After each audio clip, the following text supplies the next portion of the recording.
months from today, conservatives will descend on a Marriott hotel in downtown Washington, D.C. for the conservative political event of the season. It's the Conservative Political Action Conference, better known as CPAC. For those of you keeping track at home, CPAC is kind of a big deal, and not just for conservatives, but for the Republican Party as a whole. It was at CPAC where Ronald Reagan delivered his famous speech where he misquoted John Winthrop as calling for a shining city upon a hill. Winthrop never said shining. Post-Reagan, Dick Cheney is a frequent and favorite CPAC speaker. At last year's CPAC, attendees heard speeches from all 4 Republican presidential candidates who were still in the race at that time. And this year, of course, will be remembered for the long, angry, bouncy Rush Limbaugh CPAC speech. For next year's CPAC, one of the sponsors of the conference will be the John Birch Society. We can count on pretty much all of the leading lights of American conservatism speaking at an event co-sponsored by the John Birch Society. Have you ever heard of the John Birch Society? Shell of pretense by which the comsimps have promoted us into this growing war in Vietnam is so transparent and so flimsy that it would collapse under even a modicum of common sense. But how are we to get that common sense applied? Or will the American people simply never learn from experience? Finally, we come to the $64 question about Vietnam. What are we fighting for? What are we trying to accomplish? What are our goals? What is our real purpose? Nobody knows, or at least nobody in the administration is willing to say. And it is only when that question is answered honestly that the whole business makes sense, and thus paradoxically becomes crazier than ever. For the purpose of our being at war in Vietnam, ladies and gentlemen, is simply to be at war. The ages-old advice to rulers was phrased by Shakespeare as follows: "Be it thy course to busy, giddy minds with foreign quarrels." That formula is being used on the American people today with double-barreled effectiveness. For the objective is not simply to distract the attention of gullible minds from the steady advance of state socialism and government regimentation at home, although this it certainly does, but the more sinister, though parallel purpose is to use the very fact of our being at war as an excuse and a means of speeding up that advance, of gradually completing the transition into state socialism, and of converting the increasing and tightening regimentation into the framework of a totalitarian police state. We have undertaken, therefore, to play a leading role in slowing down, stopping, and eventually routing the communist conspiracy. Communist conspiracy. That's John Birch Society founders Robert Welch. That communist conspiracy that they wanted to rout in their fevered imaginings included President Dwight Eisenhower. According to the John Birch Society at the time, Ike was, quote, a dedicated, conscious agent of the communist conspiracy. The John Birch Society also contended that fluoride being added to drinking water was a communist mind control plot, and they contended that the secret conspiracy to destroy America encompassed everything from that darn fluoride to the League of Women Voters and the Civil Rights Act. The John Birch Society was in fact so opposed to civil rights that they responded to the Supreme Court's Brown v. Board of Education decision to desegregate schools with billboards calling for the impeachment of the Supreme Court's Chief Justice. The John Birch Society campaigned way back against the United Nations as, again, part of the big communist conspiracy. They're still actually keeping the anti-UN campaign going. Also on the current John Birch Society agenda, opposing Invictus. Yes, the new movie about Nelson Mandela and the 1995 South African rugby team. They're opposing that because, quote, Mandela is nothing more than a communist terrorist thug.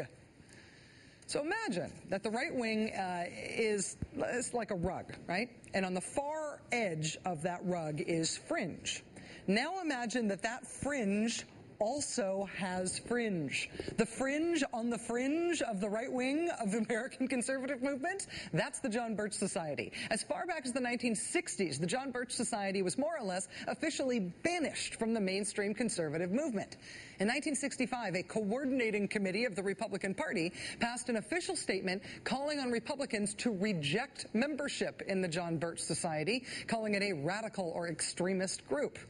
One of the ways that William F. Buckley achieved his lifelong prominence in the conservative movement was writing what Buckley himself described as a 5,000-word excoriation of John Birch Society founder Robert Welch. Mr. Buckley wrote, quote, "How can the John Birch Society be an effective political instrument while it is led by a man whose views on current affairs are, at so many critical points, so far removed from common sense?"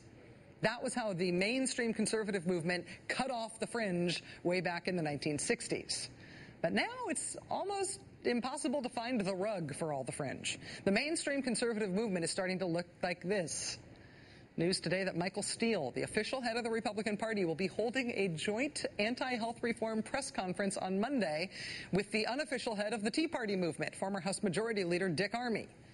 So all in 1 week, the Republican Party makes a big point of openly embracing its Tea Party fringe, and the erstwhile mainstream conservative gathering known as CPAC announces it is being sponsored by the long-exiled John Birch Society, brought back from 40 years of pariah status to a new starring role. Joining us now is Thomas Frank, Wall Street Journal columnist and author of the book The Wrecking Crew, How Conservatives Rule. So has the John Birch Society been an outcast in conservative circles for so long just because it is very far right, or is there something about what it's like? It's more than it's just the fact that it's really, really conservative. Yeah, I don't think you can just say it's because they've gone so far to the right. It's it's also because they said things like Dwight Eisenhower, who was, after all, a Republican president, was a communist. That'll do. That goes a long way to make the Republican Party want to excommunicate you. Well, is it the thing that seemed always sort of funny about the John Birch Society? I guess less funny than scary, because they always seemed like more funny than scary. No, it's funny, Rachel. It's funny. I mean, I'm sure they ruined people's lives as being sort of fueling McCarthyism, and I'm sure they've had some really bad impact on American politics. But they're so conspiratorial. I mean, these are the New World Order black helicopter folks, aren't they? That's exactly right, and that's what their sort of gift is to the mainstream conservative movement. I mean, we always talk about the Birch Society as the fringe of the fringe, as you were saying earlier, but you have to remember that they also have they gave the conservative movement something very important, which is conspiracy theory. Conspiracy theory is utterly central to the conservative understanding of the world. I don't know if you've ever heard this phrase before, the liberal elite. You were referring earlier to Senator Inhofe talking about the UN and the Hollywood liberals, and that's a big part of it right there. But then you add in the news media, I suppose, people like me, and various things like this, and you have a full-blown conspiracy theory that the right believes in as a kind of, this is an article of faith for them, and this is descended from the Birch Society. They had the fantastically conspiratorial view of communism, where communism wasn't just the Soviet Union. Communists were all around us. I mean, like every other person was a communist, and they were all keeping quiet about it, was the amazing thing, Well, and they also thought that the government of the Soviet Union and the government of the United States were being run by the same secret people, that there was invisible government above them both that we needed to be ferreting out, not only in government, but among our neighbors and among every other element of power. And that sort of witch-hunting, conspiratorial attitude about the world, what I'm worried about is that John Birch Society being brought back into a group like CPAC means that the right is once again embracing the conspiracists among them. Well, look, I don't know if there's this guy on a different cable news channel, let's say. He's called Glenn Beck. The guy, he's very popular these days, and he talks about conspiracy more or less every night, all the time. He doesn't ever spell it out exactly, but there's always things are going on behind the scenes. The wires are being pulled, the puppets are being made to dance, and this is how the world works, according to the way he sees things. And he has a sort of an extreme way of putting it, and And like in the 1960s, a lot of responsible conservatives have tried to excommunicate him from the movement. It's not working this time around, but it's just a slightly more reasonable version of what the Birch Society was doing 30 years ago. Wall Street Journal columnist Thomas Frank. I knew there was going to be something to this when Glenn Beck put a spokesman for the Birch Society on his show, even when he was back on Headline News back in 2007. It was one of those things I just bookmarked in my mind, like, I think this is eventually going to hurt. But we'll have to see what happens at CPAC this year. Thomas Frank, thanks very much for joining us. Really appreciate it. Sure thing.